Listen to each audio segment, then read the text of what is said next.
You know, when I left my job on October 1st, I thought I was finally free, like really free. No alarm clocks, no meetings, no emails demanding updates. I'd been dreaming about this day for months, maybe years, and when it came, it felt like I'd broken out of some invisible cage. The first morning was amazing. I didn't rush. I made breakfast slowly, drank my coffee while watching a movie I'd been putting off, and just breathed. I didn't realize how much I'd missed that. At work, everything's so mechanical. You wake up, go through motions, answer emails, nod in meetings, scroll through Slack, pretend you're engaged when half your brain is elsewhere. It's exhausting. And suddenly, I didn't have to do any of it. Those first 3 days felt like a vacation. I stayed up late playing games, watched movies at odd hours, ordered food, and slept in whenever I wanted. It was the kind of freedom you only imagine when you're stuck in routines you hate. I remember thinking, why didn't I do this sooner? I live alone, so for the first few days it was quiet, but not oppressive. The flat felt calm, peaceful. I could hear the hum of the fridge, the distant noises of the city outside, even the wind brushing against the balcony. At first, I thought this was exactly what I needed: space, time, and no one asking anything of me. By the fourth day, though, something started to shift. The silence became noticeable. Not in a peaceful way, but in a way that makes you aware of yourself. Every thought, every small insecurity. At work, you're distracted constantly. There's always a task, a message, a person talking. Now, there was just me and my own head. And let me tell you, that can be heavy. I'd wake up and scroll my phone for no reason, just to hear a voice, see a face, some sign of life outside my own. You don't notice how much you rely on constant input until it disappears. I thought the first week would feel like a dream, like a long, lazy holiday, but it was also the first time I realized how much I depended on not even real connections, but the appearance of connection. A coworker saying, "Good morning," a friend dropping a message, a social media notification. The scrolling was addictive. I'd tell myself I was just catching up or relaxing, but after hours it left me drained. Videos, posts, memes, all of them competing for attention, none of them really fulfilling anything. But still, I kept going. It's easy to lose yourself in that loop when no one's checking on you, when you don't have any deadlines, when your only plan for the day is to survive the silence. By the sixth day, the novelty of freedom started wearing off. I'd wake up without urgency, eat without thought, scroll endlessly, game a bit, sleep too long. The cycle started to feel meaningless. And that's when I realized the first truth about leaving work. The job wasn't just work, it was structure, it was interaction, it was a kind of social gravity. Without it, everything feels untethered. I tried to fill the gap with things I thought I enjoyed: movies, games, YouTube, social media, but those only went so far. They're not conversations, not connections, not real stimuli. They're just temporary noise. And sometimes, late at night, I'd pause and notice how quiet the flat really was. No sounds but the fridge, the AC, maybe the traffic far below. And in that quiet, my brain starts talking. Thoughts you usually ignore come alive. Doubts, regrets, fears, all of them rise like they've been waiting for a moment like this. I remember one night sitting on my bed, phone in hand, and realizing I hadn't spoken to anyone in 4 days.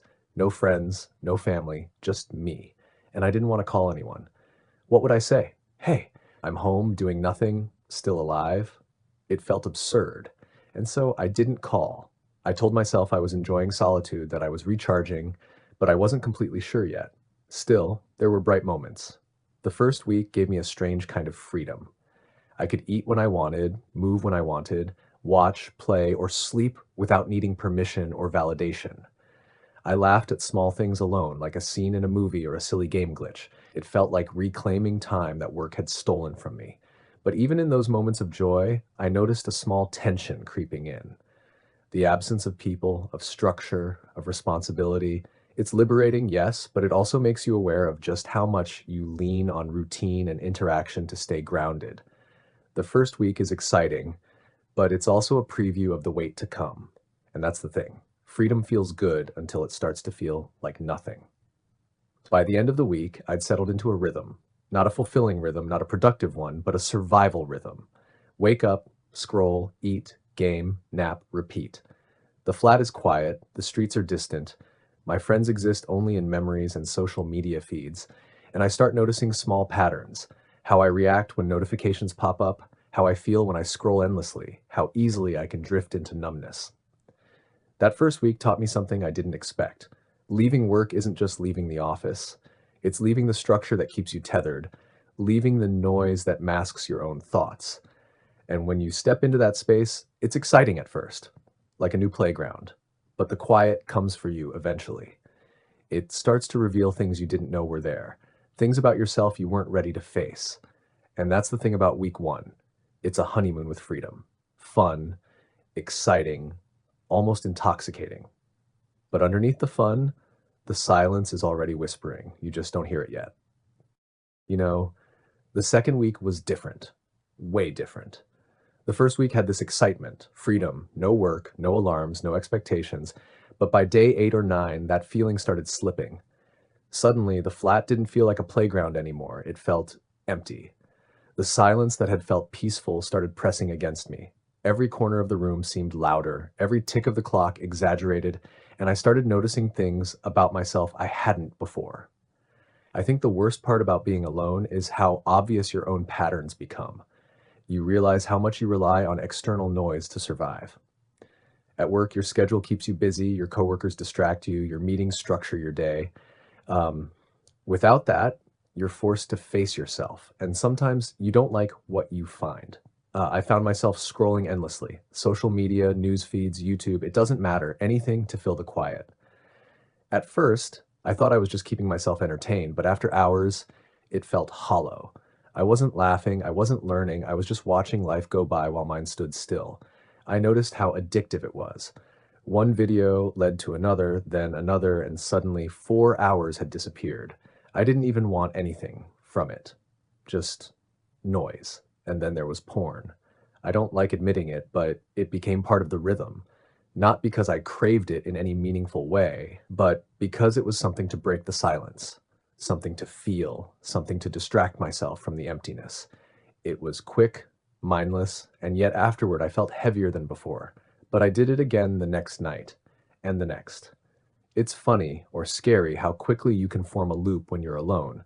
No one sees it, no one judges, but it silently changes you.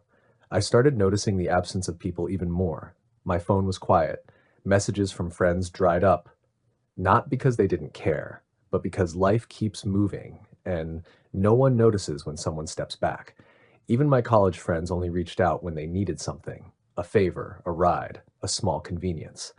There's this strange realization that most of your relationships are transactional. And when you remove yourself from the equation, you see the truth. Few people really check in. That hit harder than I expected. I'd always thought being single or alone was a choice, something I could control. But in week two, I realized it wasn't entirely about choice. It was about absence, absence of work, absence of routine, absence of casual social interaction. And suddenly you feel like you don't exist in anyone's daily life anymore. It's not loneliness, not exactly. It's invisibility. The days started to merge together. Wake up, scroll, eat, scroll, nap, repeat. No excitement, no novelty. Even games and movies started feeling empty after a while. And yet, I couldn't stop scrolling. I couldn't stop looking for something. Maybe attention, maybe connection, maybe just a reason to feel alive. Social media is brilliant for this. It gives you tiny bursts of dopamine, little rewards that trick your brain into thinking you're doing something meaningful. But it's a lie. And after a few nights of it, I felt more drained than ever. By the middle of the second week, the silence wasn't just quiet, it was uncomfortable. I noticed how every sound became amplified. The fridge humming, the AC, the wind hitting the window, all of it sounded like echoes of my own thoughts. I'd sit in bed at night, phone in hand, thinking about calling someone, anyone, just to hear a voice. But then I'd stop myself. What would I even say? Hey, I'm here, I exist, I'm bored? It felt pathetic. I realized something else too, how dependent I'd been on work and routine for validation. At the office, even when exhausted or unhappy, there was feedback. You finish a project, someone reacts, someone thanks you. You speak in a meeting, someone nods. Even small things mattered. And when that disappeared, I had no mirror to see myself. No one told me I was doing okay. No one cared if I was awake or eating or achieving. I was invisible to the world. Some nights I'd lie awake thinking about my future. about the next job, about life, about the fact that I don't have real friends outside college. Most of the people I know only contact me when they need something, a favor, advice, a ride, a shortcut. And I don't blame them. I do the same. It's just life. But suddenly I felt the weight of being on my own. There's no safety net, no network, no one checking on you unless you reach out first. And sometimes you're too tired to even do that. Week 2 also made me question my ability to enjoy my own company. The first week, I felt like freedom was fun. Now I wondered, can I really sit with myself for this long without getting restless, anxious, or bored? Can anyone? Or is this something you just endure until it becomes tolerable? Some days I wanted to scream just to hear sound. Some nights I talked to myself out loud in the mirror because it was better than silence. And yet, there were moments that surprised me. Brief flashes where I'd watch the sunlight hit the balcony and feel calm, or I'd notice the pattern of rain on the window and smile. Small things. Tiny discoveries about life when there's no distraction. They didn't erase the loneliness, but they reminded me that stillness has its value. By the end of the second week, I could feel myself changing, not completely, not obviously, but subtly. I was more aware of my own thoughts, more aware of how easily I could numb myself, more aware of how addictive quiet freedom and absence can be. It was uncomfortable, sometimes frightening, but also necessary. Week 2 taught me that freedom is not a gift without cost. The cost is confrontation with yourself, your habits, your loneliness, and your fears. And the lessons are harsh, but they're honest. And I think that's why this month matters more than I realized at the start. You know, by the third week, things started to feel really different. Not in a good way at first. The novelty of freedom was completely gone. I'd stopped thinking about it like a vacation. Now it was more like a cage, but a cage I'd willingly built myself. Each day became a version of the last. Wake up late, scroll endlessly, eat, scroll some more, maybe play a game or watch a movie, sleep, repeat. It's funny how habits sneak in when you're alone. Little loops you think are harmless at first become your entire rhythm. Social media became my background noise, porn became a fleeting escape, and everything else in life, the books I wanted to read, the projects I said I'd start, just didn't happen. I'd plan things, tell myself I'd do better tomorrow, and then repeat the same cycle. It's like my brain knew how to distract itself from itself. And isolation, it's sneaky. You think you're just alone, but it slowly teaches you things about yourself that can be uncomfortable. For example, I started noticing how transactional my relationships were. My college friends, they only reached out when they needed something. Family, distant. Other friends from work, non-existent now that I'd left. It's not bitterness, it's clarity. You see who's really there and who's just filling space when convenient. And being alone like that, it hits harder than any busy week at work ever did. I started thinking about my own single life, how much I depend on fleeting connections to feel alive, how easily I avoid being truly alone. Week 3 made me realize that being single isn't just a neutral state.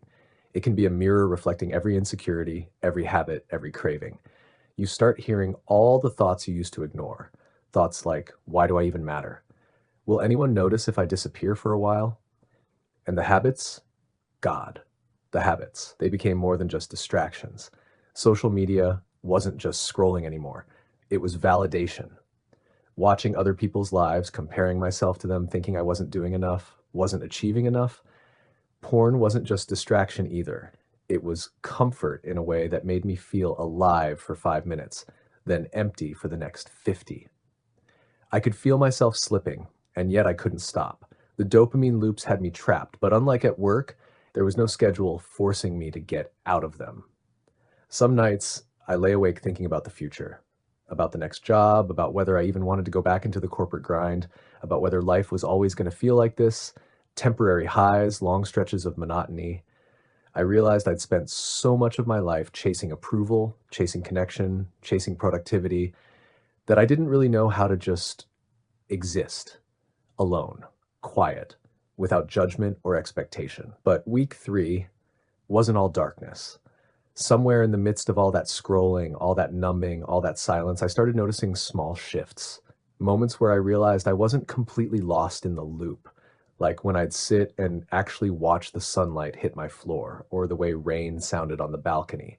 Moments when I'd read something insightful online, not as a distraction, but as a spark of thought that lingered.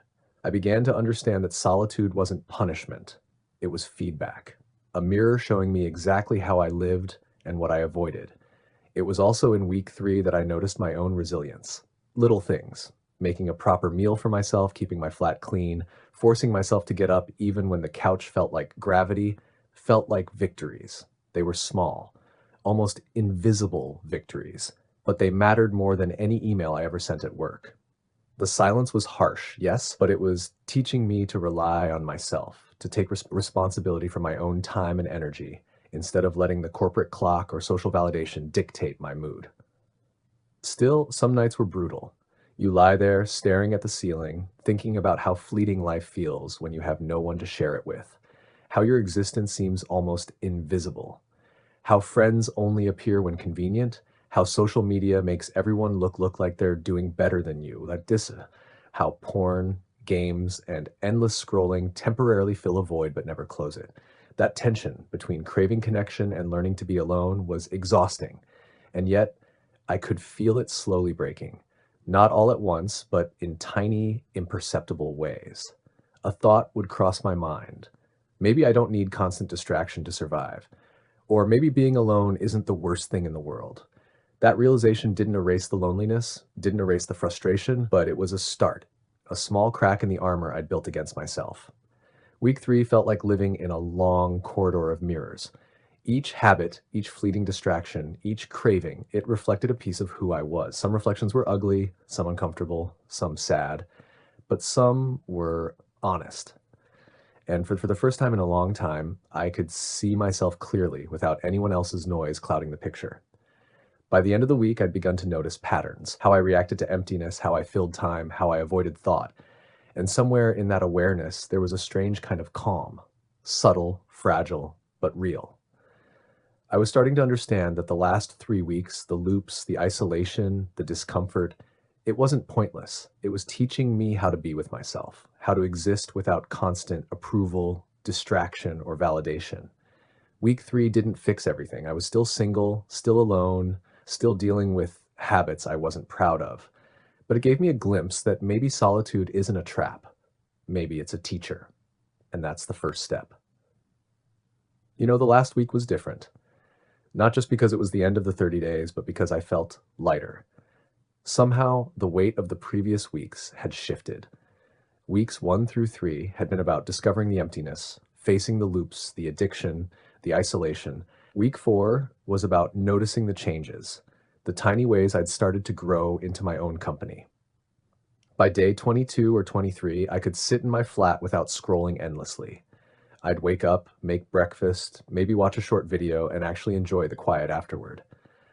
I noticed the subtle sounds around me, the hum of the fridge, the wind hitting the balcony, the distant city noise, and it felt like a companion. Not a replacement for people, but something that reminded me I was alive in my own space. The social media dopamine loops had lost some of their grip. I still scrolled, but less mindlessly.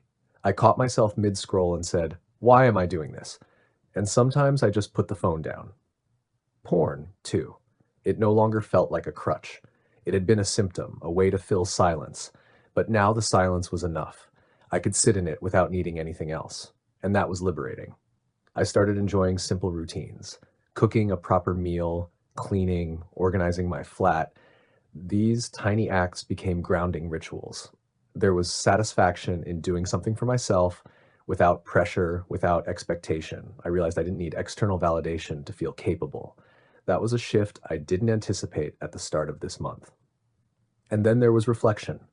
I thought about my friends, the college ones who only reached out when convenient, the casual acquaintances, even family who were distant. I stopped feeling resentment and started feeling clarity. Most relationships are transactional. That's not necessarily bad, it's just reality. But the month of silence taught me that I only needed myself to survive.